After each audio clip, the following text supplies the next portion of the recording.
Welcome friends. अब हम पढ़ने जा रहे हैं nature of education in infancy. शैशवावस्था में शिक्षा का स्वरूप पढ़ने जा रहे हैं। हमने शैशवावस्था पढ़ ली थी। अब इसके बाद हम इसका शिक्षा में कैसे इस्तेमाल कर सकते हैं, अब इसके पॉइंट्स हम जो है डिस्कस करेंगे। शिक्षा की दृष्टि से मानव जीवन में शैशव काल का बहुत महत्व है। यहाँ पर यह कहा जा रहा है कि जो ह्यूमन लाइफ है उसमें जो शैशव काल है, जो शिशु अवस्था होती है, उसका बहुत ही ज़्यादा इम्पॉर्टेंट रोल होता है।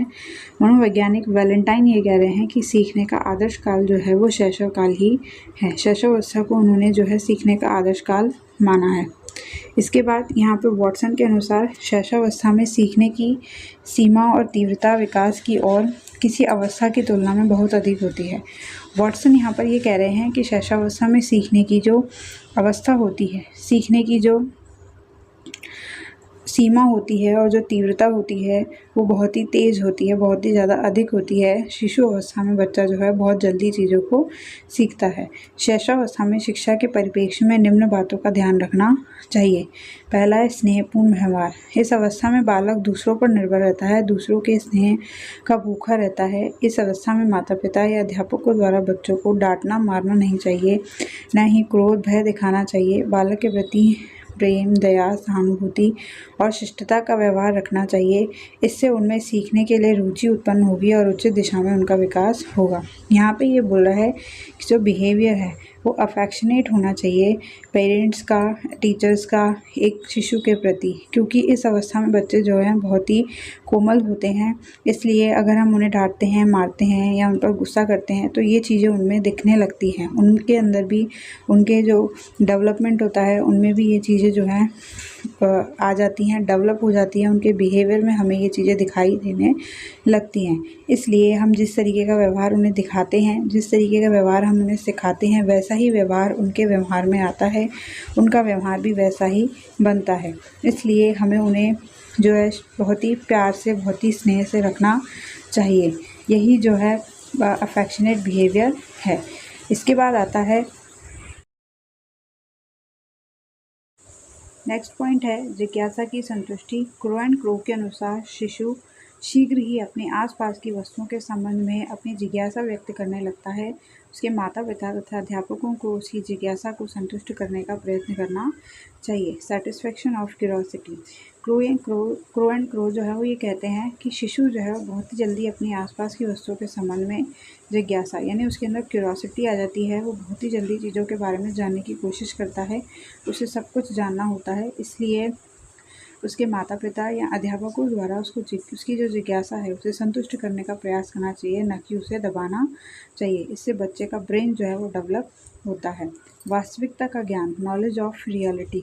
शिशु काल्पनिक जगत को ही वास्तविक संसार समझता है। इसलिए शिशु को ऐसे विषयों का ज्ञान कराया जाए जो उसे वास्तविकता का ज्ञान कराएं।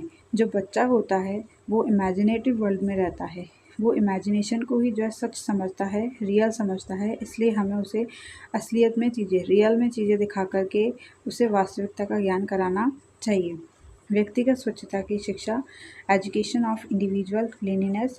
शिशु जब 3 से 4 वर्ष की आयु में आने लगे तब उसे व्यक्तिगत स्वच्छता की शिक्षा देनी चाहिए, जैसे मंजन करना, नहाना, स्वच्छ कपड़े पहनना आदि। इस तरह की शिक्षा देकर हम उसे जो है एक इंडिविजुअल क्लीननेस के बारे में बताते हैं और इससे जो है उसका आत्मविश्वास भी बढ़ता है। और उसके जो शारीरिक है और जो मानसिक विकास है उस पर भी इसका प्रभाव पड़ता है। इसलिए हमें उसे इस तरह की शिक्षा देनी चाहिए। नेक्स्ट पॉइंट आता है मूल प्रवृत्तियों को प्रोत्साहन। शिशु की मूल प्रवृत्तियों का दमन न किया जाए। मूल प्रवृत्तियों को दबाने का प्रभाव शिशु के शारीरिक और मानसिक विकास पर पड़ता है। Encourage to basic nature. बच्चे का जो बेसिक नेचर है उसे इनकरेज करना चाहिए, उसे दबाना नहीं चाहिए। मूल प्रवृत्तियाँ जो होती हैं उसे दबाने का प्रभाव जो है वो शिशु के शारीरिक और मानसिक, उसका जो फिजिकल है और जो मेंटल डेवलपमेंट है उस पर इसका असर पड़ता है। बेसिक नेचर से मतलब है जैसे किसी बच्चे को खेलना पसंद होता है, किसी बच्चे को गाने सुनना या कोई क्रिएटिव एक्टिविटी करना पसंद होता है, तो उसे वो चीज़ जो है वो करने देनी चाहिए, उसे रोकना नहीं चाहिए, उसे दबाना नहीं चाहिए। इससे जो है बच्चे का ब्रेन डेवलपमेंट जो है वो रुकता है, उसका जो फिज़िकल डेवलपमेंट है वो भी अफेक्ट करता है। नेक्स्ट पॉइंट इज़ पालन पोषण नर्चर।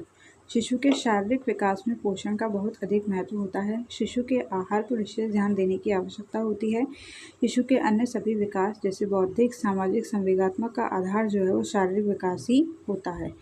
बच्चे का पालन पोषण जो है वो बहुत ही सही तरीके से होना चाहिए। उसका आहार जो है वो बहुत ही सही होना चाहिए, संतुलित होना चाहिए। अगर उसका आहार सही होता है तो उसका शारीरिक विकास सही होगा, और शारीरिक विकास अगर सही दिशा में है, सही तरीके से हो रहा है, तो उसका बौद्धिक, सामाजिक और संवेगात्मक विकास जो है वो भी सही होता है। इन सभी का प्रभाव जो है शारीरिक विकास से होता है। इसलिए उसका शारीरिक विकास जो है वो बहुत ही अच्छे ढंग से होना चाहिए। इस बात का विशेष ध्यान देना चाहिए। फिर आता है आत्मनिर्भरता का विकास, डेवलपमेंट ऑफ सेल्फ डिपेंडेंस। आत्मनिर्भरता से शिशु को स्वयं सीखने, कार्य करने और विकास करने की प्रेरणा मिलती है। अतः उसको स्वतंत्रता प्रदान करके आत्मनिर्भर बनने का अवसर दिया जाना चाहिए। बच्चों को जो है छोटे छोटे काम खुद करने देने चाहिए और उन्हें फ्रीडम दी जानी चाहिए कि वो अपने कामों को खुद करें। इसलिए उनमें आत्मनिर्भर बनने का जो है वो एक उन्हें रोल मिलता है, सेल्फ डिपेंडेंट बनते हैं। सामाजिक भावना का विकास, शैशवावस्था में बच्चों में अन्य बालकों के साथ रहना, उनसे सहायता प्राप्त करना, उनकी सहायता करना, दूसरों के कष्ट के प्रति सहानुभूति प्रकट करना जैसी विशेषताएं विकसित होती हैं।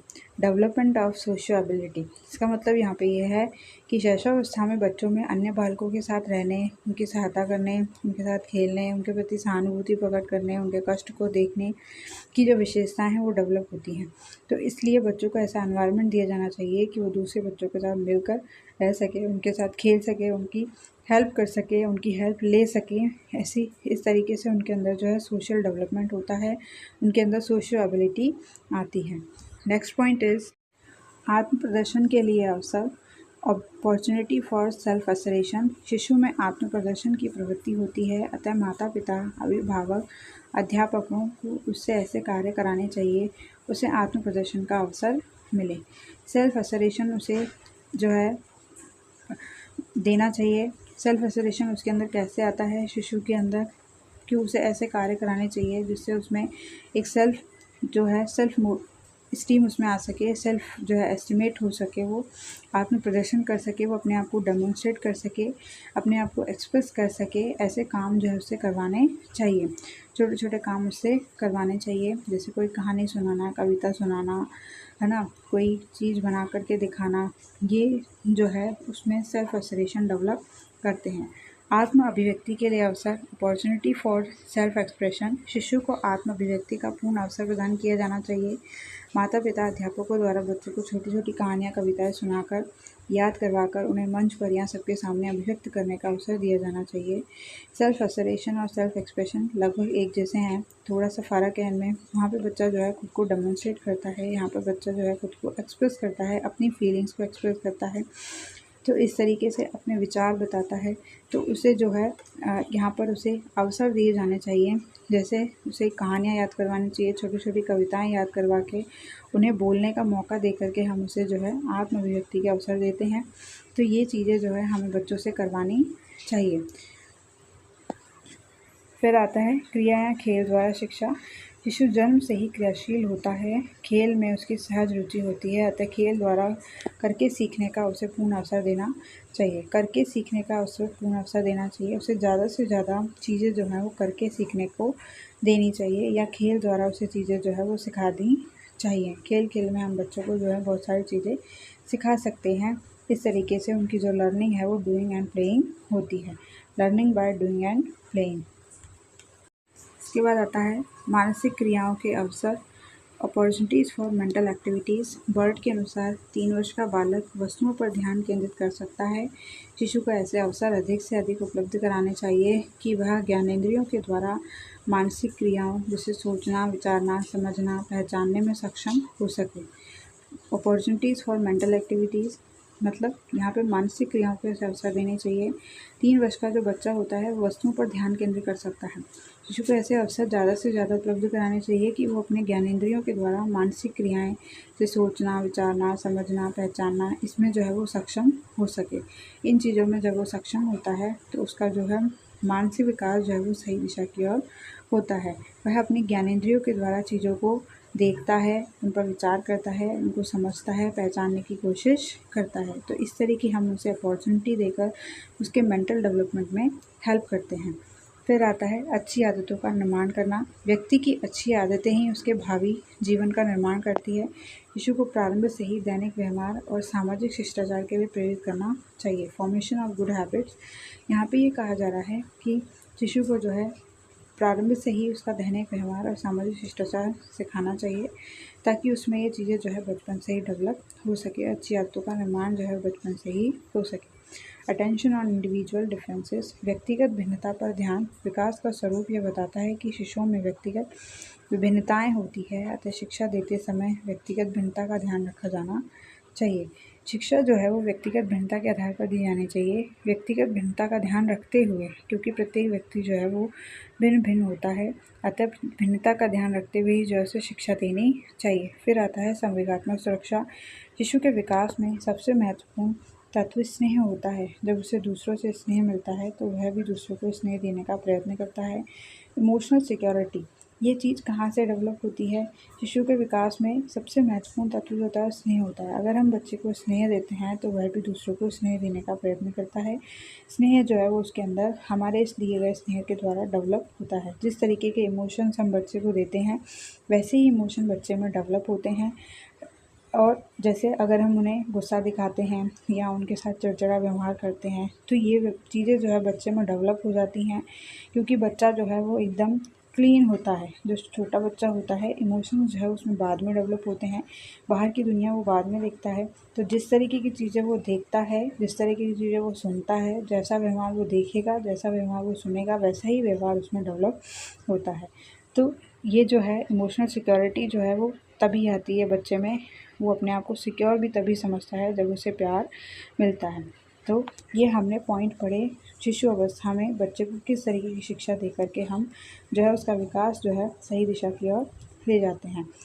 Thank you friends, thanks for watching. मिलते हैं नेक्स्ट वीडियो में।